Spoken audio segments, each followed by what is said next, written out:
Boa noite, vamos lá para mais um vídeo, mais um dia interessante.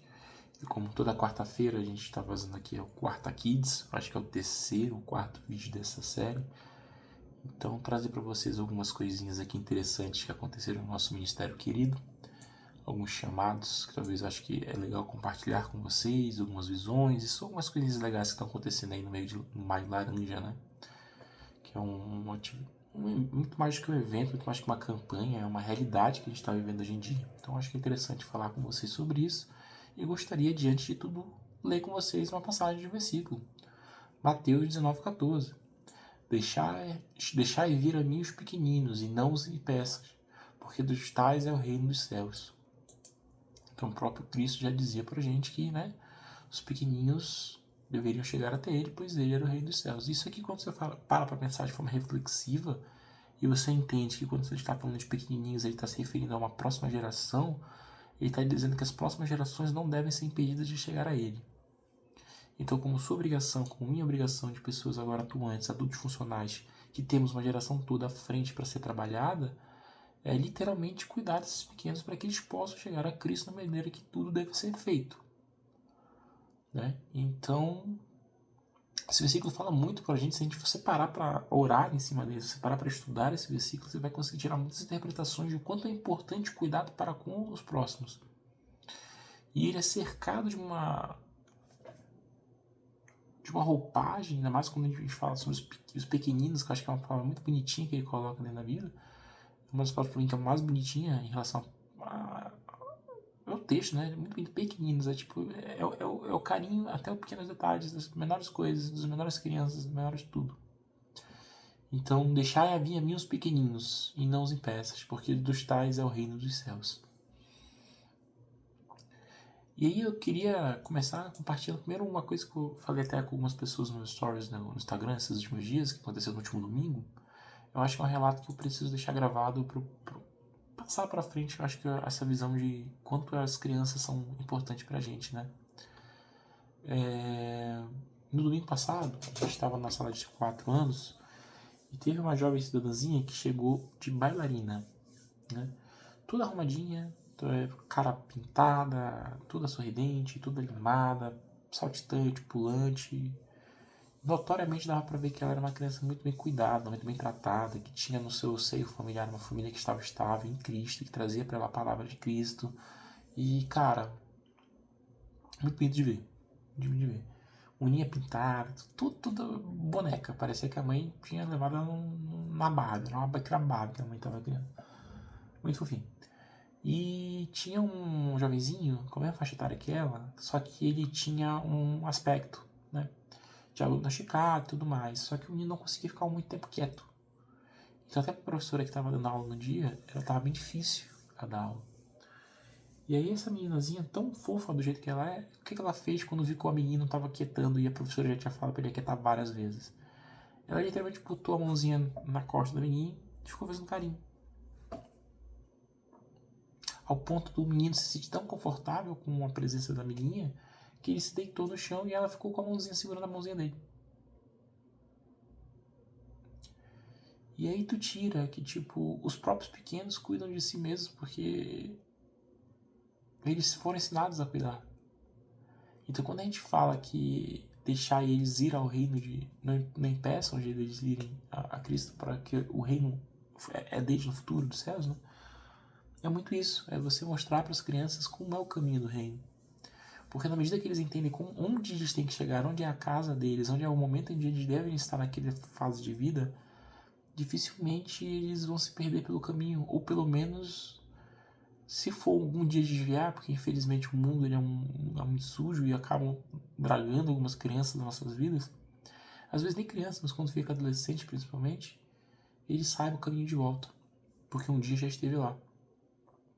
Que é cercado do carinho dos pais, cercado do amor do pai, de palavras de afirmação, de todo esse zelo que ele tem, que os pais têm que ter com as crianças, né?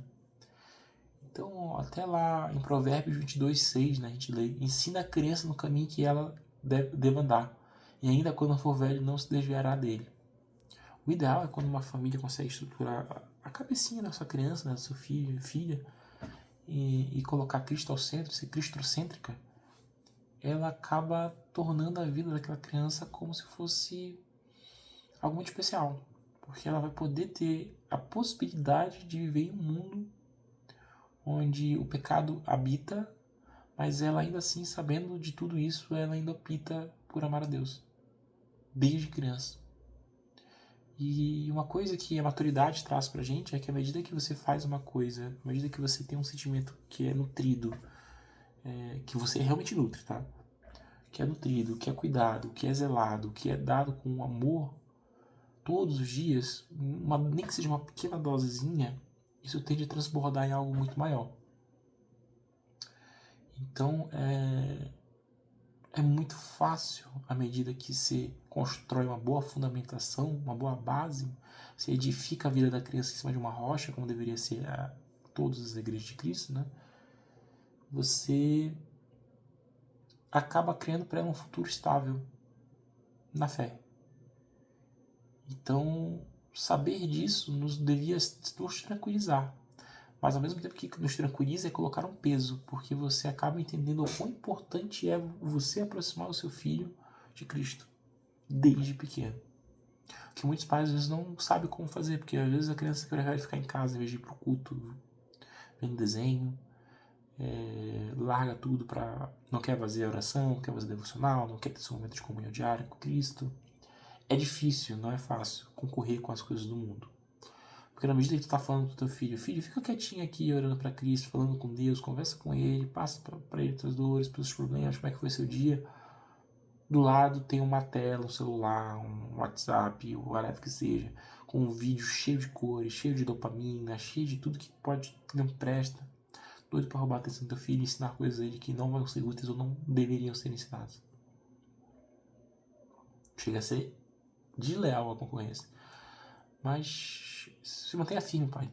Se mantenha firme que o teu ministério e o teu maior ministério vai ser a tua família. E edificar ela é quase a tua obrigação. Tá? Então, sua família edifica e cresce à medida que os cuidados e zelo que você dá e entrega a ela. Assim como qualquer outro ministério.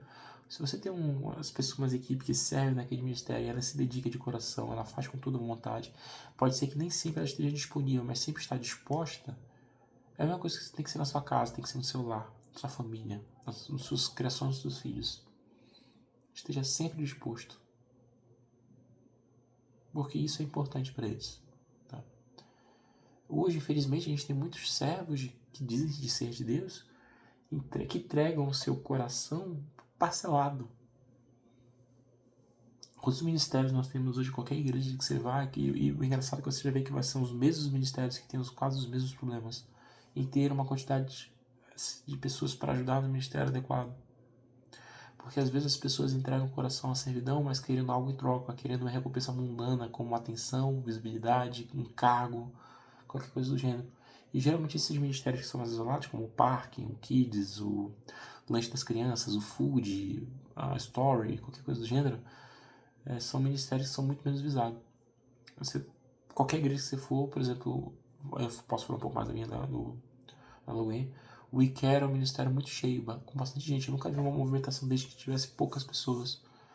Mas é um ministério que é um ministério de caridade, é um ministério que é muita visibilidade. Não que isso esteja errado, tem que ter, porque isso gera engajamento, isso gera pessoas conhecerem o nome do ministério, isso gera mais doações, isso gera um braço maior, mais musculatura, já tudo isso. Mas o engajamento com as outras coisas é um pouquinho mais difícil, entende?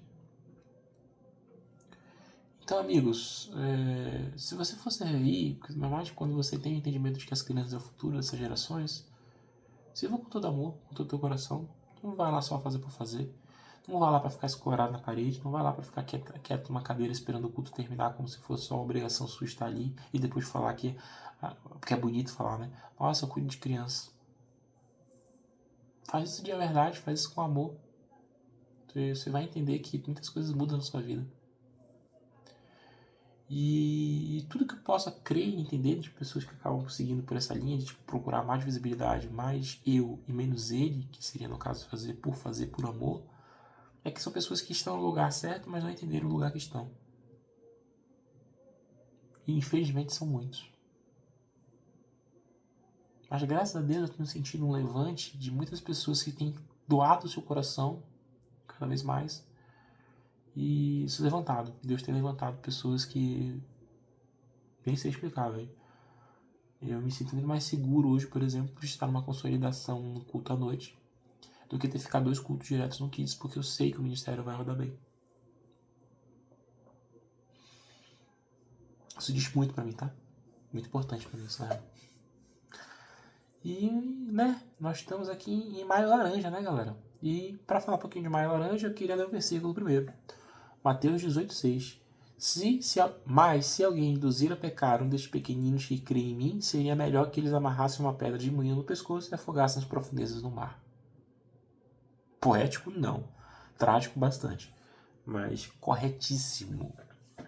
Aquele que leva um pequeno desses, que é a próxima geração, a pecar, a desviar o seu caminho, a entregar qualquer coisa aí que seja além da vida de Cristo, cara, que a justiça seja feita. Porque você não está defraudando a sua própria vida, você está defraudando de uma vida de uma pessoa que ainda nem entende direito o que é a própria vida dela. Você pode estar matando na raiz, machucando a alma de uma pessoa que poderia ser um pastor que moveria mundos, multidões por aí. Você pode estar machucando a alma de alguém que poderia ser um cara de louvor fora de série, que encantaria muitas pessoas que não são crentes ou entenderia a palavra de Deus só pelas suas músicas. Você está matando sonhos. Na medida que vocês acabam permitindo, né, que tudo isso aconteça. Machucar uma criança, abusar de uma criança, traumatizar uma criança. Então, Maio Laranja é muito mais do que só uma campanha, ele é um estilo de vida. E que eu rogo muito para que não seja só um mês, não seja só maio, mas seja o ano laranja. Ano de laranja na nossa vida, porque a igreja tem que entender que ela é intercessora. E uma igreja intercessora é muito maior do que apenas uma igreja que ora, é uma igreja que é ativa, que o corpo se movimenta. Então, eu não sei se vocês pararam para entender que corpo, quando se diz que é o corpo da igreja, o corpo tem funções. O corpo tem pés, para quê? Para levar o evangelho aonde ele tem que alcançar ou chegar. O corpo tem pulmão, para poder respirar e louvar a Deus. O corpo tem olhos para poder ver a sua obra e fazer a boa obra. O corpo tem mãos para poder fazer e executar essa boa obra que foi vista. Então, seja pé, seja pulmão, seja olho, seja mão. Mas seja algo dentro do corpo. Proteja essas crianças. Não permita que elas passem por algo que talvez podem marcar o resto da vida delas. Cuide de um pequeno como se fosse seu próprio filho. Porque é o futuro, cara. É a próxima geração. Você tendo a oportunidade de ajudar a próxima geração a chegar ao caminho onde deve chegar. Reflita um pouco sobre isso. Eu sei que esse é um mês muito complicado. Lá na igreja a gente está fazendo um trabalho muito forte de educação, de prevenção, de ensinar as crianças. Hoje a aula foi muito boa. Foi uma aula que ensinou as crianças o que é a questão de um toque abusivo. Que elas não devem permitir as pessoas tocarem. Se alguém falar alguma besteira, der coisas para elas falarem com seus pais. A gente está tendo cuidado para isso, mas não deixe só a igreja ser responsável por isso na sua vida do seu filho. Converse com ele sobre isso. Fale com ele da importância dele ter uma comunicação aberta com os próprios pais. Mas não adianta você pedir isso e você não dá a possibilidade dele fazer. Se você não conversa com o seu filho de forma recorrente, seu filho não vai te contar as coisas. Chama ele para conversar. E não pense, mas ele é muito novinho para falar sobre isso. Quanto mais cedo você conseguir falar, quanto mais cedo ele tiver discernimento do que é o certo e o que é errado, ele não vai se colocar em perigo. Reflita nisso, meus irmãos, e vamos trabalhar para que esse corpo seja cada vez mais saudável em Cristo. Porque é Cristo, cara. Ele fez muito pela gente já. Vamos fazer também. Vamos fazer a obra, a boa obra.